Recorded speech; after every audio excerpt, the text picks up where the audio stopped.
Merci Madame la Présidente, Madame la Coordinatrice, mes chers collègues. Je tiens tout d'abord à remercier et à féliciter ma collègue Catherine Fabre pour son travail de coordination et de restitution du travail du groupe et à saluer la contribution de tous ses membres. Les diverses auditions menées ont permis de dresser un diagnostic édifiant sur l'apprentissage et la formation professionnelle. Nous avons pu confirmer que le système est à la fois inefficace et inefficient. Je prends deux exemples. Le système inefficace car il n'atteint pas l'objectif de formation des personnes qui en ont le plus besoin. Il est inefficient car la multiplicité des acteurs entraîne une perte d'énergie que nous ne pouvons pas nous permettre.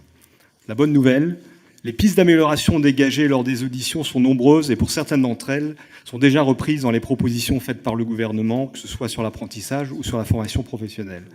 Nous avons collectivement la responsabilité d'être à la hauteur des enjeux de la formation dans un contexte où l'évolution rapide des métiers et des activités exige un investissement massif dans les compétences de nos concitoyens.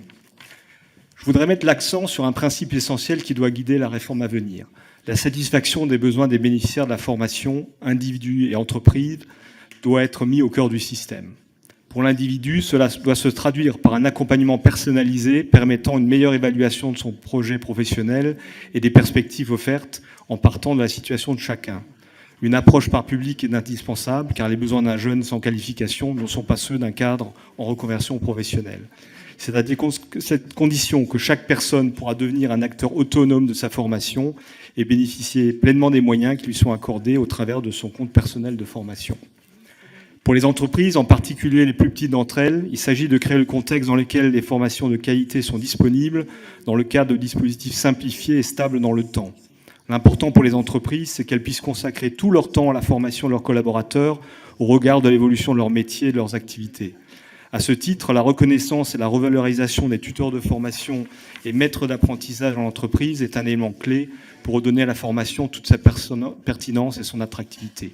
L'enjeu est de garantir une réussite commune pour l'entreprise comme pour l'apprenant dans une relation d'exigence mutuelle.